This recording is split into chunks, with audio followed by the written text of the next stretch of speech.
Welcome back, adventurers. World building can be extremely time consuming, and honestly, sometimes it feels like we're putting all of this work into the little things that nobody will ever see, like histories and NPCs and backstories and magic items and hidden locations, things that your players may or may not ever see, or your readers may never see. So today, I'm going to give you 10 small details that you can add to your world right now to make it stand out right away. Now, the first thing, and I think this is an easy one to do, and I think it gives you an opportunity to really think about the cultures in your world, and that is slogans or sayings. So people in your world should have local sayings. Even in our own world, from culture to culture, you have various ways of greeting people. You have various ways of communicating. So people in your world should also have local sayings, things like by the river's mercy or ashes to bread, something kind of like the Harry Potter Merlin's beard. It may not mean anything to the players at first, but it does hint to a history and a culture, and it adds sort of a flavor text that makes the world breathe, I think, because now it's not just a random people that live in this corner. It is people that live in this corner that have this fleshed out way of speaking. They have this way of communicating with each other, and it kind of adds this sense of familiarity that I think is really important to a culture, because a culture would have some sense of community and structure like that. And so I think that a slogan or a saying or something similar like that is a great way to just add a little bit of flair and make your cultures and your individual peoples pop. Now, at number 2, famous monuments. I think that a lot of people maybe forget about this one. What I'm talking about is monuments that are important. So, for example, a pair of massive watchtowers along an empty road. These are, famous watchtowers that used to be part of a large fortress or something, and this is all that remains. And maybe they belong to an ancient culture. Or an unfinished colossus, or a collapsing colossus, right? Very similar to the one at Rhodes. I think that these landmarks can help remind your players or your readers that someone, sometime, had the ambition and the resources to build really big things. And I think that that adds a weight to your world, and it adds a sense of ancientness, if that's a word. So, for example, I think one of the greatest ones that I've ever seen that I legitimately, my jaw dropped when I watched it, is the Argonaut in Lord of the Rings. That scene when the Fellowship is taking the boat down the Anduin and they pass the Argonaut.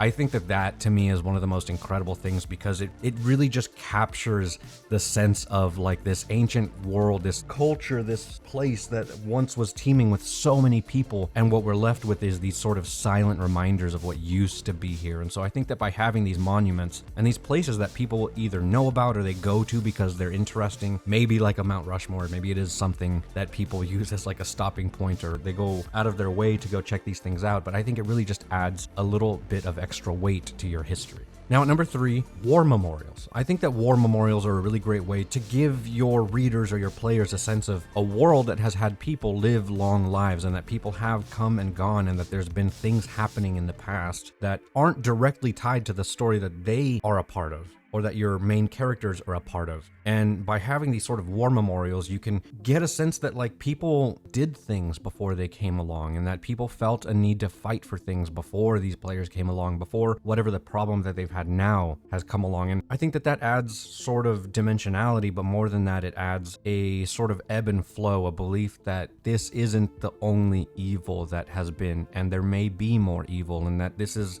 your party's or your main character's time to shine, but that there has been others, and maybe there's been other people like them, other famous parties, other adventurers. And I think that by having those war memorials, you get a really interesting sense of history. So like having names carved into stone, or if you have like rusted weapons that are planted upright on a hillside, maybe nobody alive remembers the war, but they still keep the tradition of honoring it. Maybe something like the unknown soldier. And I think that that just connects your world to sort of unseen generations. Now, at number 4, unique animals. And what I mean by that is very simply just introduce animals that aren't wolves and bears that have different names, like it's not a wolf, it's a dire wolf, because we're fantasy. What is that again? Owlback. What I'm talking about is non-native creatures that we wouldn't recognize on Earth. Something along the lines of like Pandora, or you can go whimsical and do things like Avatar: The Last Airbender, where they sort of did hybrids. I think that just having animals that are unique to your setting just adds a little bit of a twist, adds sort of a sense of wonder to a world that you're trying to create, because why would there be horses and dogs in this thing if it's a completely different world? You can take examples of animals from our world and sort of twist their meaning or twist their purpose. And what I mean by that is like, instead of a city harbor being filled with seagulls, maybe they're filled with giant shellfish. Or travelers ride these like really shaggy six-legged elk things across the tundra, kind of like the Tauntauns. I think honestly Star Wars is a really good example of this, that there's always this sense of like all of these creatures that exist across these planets that we have no idea what they're called, we just know that they exist, and we kind of just take it as part of the story. We don't even think about it. When you can get to that point, when you can get to the point of you're introducing these animals and they just become sort of part of the background, I think you've done a good job, because you're not trying to create an encyclopedia of these animals, right? Most of your players aren't going to be really interested in anthropology or archaeology or anything like that. They're paleontology. Zoology.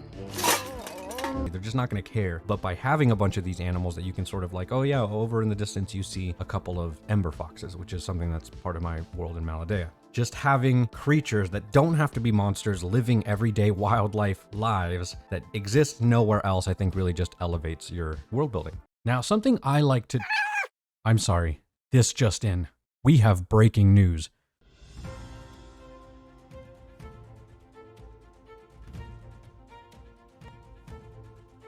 Breaking news. Dungeon masters everywhere are being exposed for describing taverns like IKEA furniture instructions. Players are calling for immersion, drama, music for God's sake, and quote, like at least a little bit of ambience for once. Experts say the answer is clear. Describe thousands of professionally written descriptions for taverns, monsters, NPCs, items, and more. There's maps and music and ambience and sound effects too. DMs using Describe report instant immersion, cinematic moments, and players who genuinely believe they prepared all of this ahead of time instead of crying right before the session. Lore, back to you. Oh, thanks. Me? As I was saying. Now, next up, we have scarred landscapes, and this one's kind of self-explanatory. I'm talking about craters, scorched forests, magma-covered plains that have, like, fused sand to make sort of these, like, weird glossy areas. Whatever it is, it doesn't have to be something that was created by accident. It doesn't have to be something that is, like, a magical catastrophe. It could be a natural catastrophe, you know? Maybe wildfires broke out and destroyed the landscape. Maybe there was a crazy storm that people still talk about that ruined the forest. Whatever it is, I think that just having remnants of these catastrophes, of things having happened, makes it feel like the land itself can remember the history. And I think that that really adds a sense of depth to your history and to your world, really. Then we have regional superstitions, and I think these are very interesting and they can be very fun because every town has them. Don't whistle at night, right? That's like, you don't want to get the werewolves all riled up, so don't whistle at night. Don't wear green during the planting season, it'll piss off the gods or whatever. These are the little quirks that I think make people feel like, okay, yeah, this person grew up here because they have a weird tendency to do this or that. Having those little superstitions just fleshes out a region. I think that if you combine that with, like, for example, if your players or your readers visit a new place that they've never seen before and you combine a regional superstition with a saying, a local saying, you're already making it feel so unique because they haven't encountered anybody that speaks the way that they do or that has these strange little habits. And so if you really want to make your culture stand out, if you really want to make them memorable, you can give them a weird superstition and they're always going to think about that person that told them to stop whistling as the sun was going down. And then, you know, brownie points if you have somebody whistle because, you know, you're always going to have that one player that decides like, no, I'm going to find out what happens if they do. Give it some weight. If they do whistle at night, maybe a pack of werewolves attacks them and it becomes an entire encounter, you know, whatever. I think it would just be very interesting to kind of put that limit there and put those boundaries there to see what happens if they test it. Because maybe the town was right all along and they have these superstitions for a reason. Then up next, we have rival families. And I think that this is a really, really cool one. I think that if you want to make a place feel like there are people living in it, well, you're always going to have people butting heads, especially when it comes to power. So if you have two households that own land, or they have power, or they have money, they're going to be arguing over their land rights or over their fishing rights or who owns what side of the lake, who makes the best bread. I don't know. These little small conflicts that sort of make people butt up against each other in little rival areas, or even in a large city, right? You could take this a next step higher and make it two crime families that are fighting over who is going to control the city. But I think that having those rival families not only makes for some really good conflict, it also makes for some really good layering to your cities or your towns, because now it's not just a place where people live, it's a place where people live and conflicts rise. And to kind of piggyback off of that, our next one, number 8, we have local heroes. So, I mean like a blacksmith who once killed a troll. I don't mean that they had to be like a big adventure or anything. There was a midwife who delivered the king. I think that's a really cool one. Or a sailor who swam home after a shipwreck. So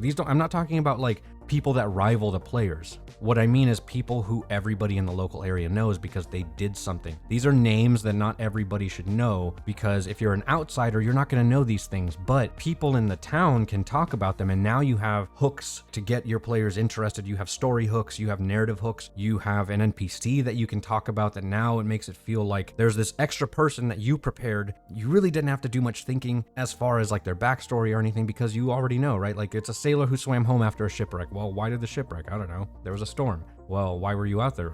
I was an adventurer. I wanted to be an adventurer. I was on my way to head back home to my wife, or I don't know. I think having local heroes just adds an element of fun and whimsy, and again, just making it feel like the world is moving around the players as opposed to the players making the world move. And I think that's one of the biggest things of making a world feel fleshed out, is that you don't want it to feel like it's stagnant if your players aren't visiting those locations. And again, this is also something you can take a step further. It could be a local hero that does something small like kill a troll, or it could be a local hero that's this incredible adventurer that is now retired, right? Like Jaheira or Minsk from Baldur's Gate.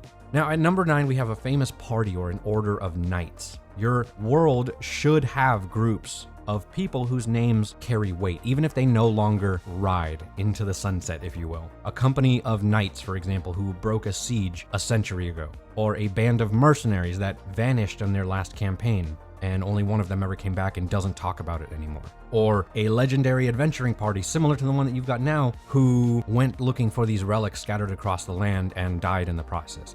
People are always going to tell stories about these adventurers or these knights or this famous party or whatever. They're going to tell stories about them in their taverns. Bards are going to sing about them. Even mentioning their name is going to add some depth to your setting, right? If somebody in a tavern says like, oh yes, the Knights of the Wolf's Bane, people are going to kind of perk up. Like if your players hear that, or if your readers see that in your story, they're going to perk up and go, well, that's an interesting name drop. And they're going to start trying to question, and they may even pull on those threads. And now you have a whole other story hook that you can use to kind of pull them in a different direction. And again, adds a little bit of depth and history to the world that you're creating. And you're doing it in a way that's localized to a setting, as opposed to like just randomly dropped in a conversation out there in the wilderness. These are people who know that, yes, we have some famous people that come from our town. We have a famous knight that used to live here, an adventuring party that tried to save the world and disappeared. And then lastly, seasonal festivals. What does your world celebrate? I think festivals are something that players love because it sets a mood and it creates a vibe. What is your world celebrating, and how do they celebrate? Because even if you have a single festival, now your setting feels like they're doing something. So your players walk into a town in the middle of preparations for a harvest festival, where maybe there's a moonlit harvest dance in a region and there's fireflies, and it's a firefly collecting festival or something. I think that some towns are going to celebrate one way and some are going to celebrate another way, and I think that that's what makes it really fun. Maybe you can have a celebration be very creepy. Maybe there's like ritual sacrifice, and you set the mood where it feels like it's going to be this really fun festival, and then the players find out that they are the sacrifice because they're the outsiders.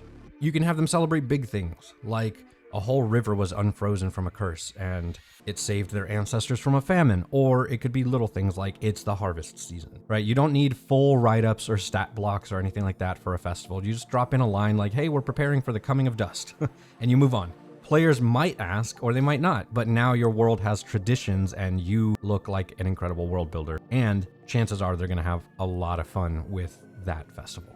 So anyways, those are my 10 little details that you can add that makes your game stand out, that makes your game feel a little more fleshed out without having to build all of this history. Just 10 little things that you can drop in and make it feel just a little better right away. Now, let me know in the comments down below what you do to add to your world. Nothing crazy, just give me some little tiny details that you can drop in that add that little extra oomph to your settings. And now it's time for some quick shoutouts.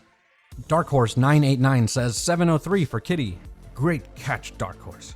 Pondon sounds better. I think that Pon and Don rhyme, so I'm gonna go with that. Pondon says, Tobias, I liked the Roman Empire when I was like, 5, but I never cared about it. I never cared after it was done being taught. Well, there's some pretty cool stuff in Roman history. You should probably ponder it a little more, but I get it. There's also lots of really interesting things across other cultures, so you know what? You do you. And lastly, JanCatPerson8329 says, I first saw Kitty a little before 11. If Kitty turned up earlier, I must have been looking at the leftover pizza I was eating. Are you calling to buy us pizza? Anyway, I think your timeline ideas are spot on with 2 caveats. First, how well educated are the characters? The wizard with an advanced education probably has at least a basic understanding of whatever the world knows about its past, and the barbarian who grew up roaming the wilderness, sacking and pillaging, maybe not. I completely agree. I think that ultimately, I'm talking about the average person when I say these things, but I agree that, like, obviously somebody who studied these things, who studied history, somebody proficient in history or the arcane is going to know a lot more about these things than a barbarian who just, goes bonk. So completely agree. And second, do you have elves or dwarves in the party? For them, recent history goes a lot farther back than for humans, orcs, dragonborn, and other short-lived species. Definitely agree there too. I think that it also depends on whether or not you're doing some home brewing there because, orcs, dragonborn, that sort of thing may live various lives, various lengths, depending on the settings and the world that you're creating. But yeah, I think that's a great thing to call out because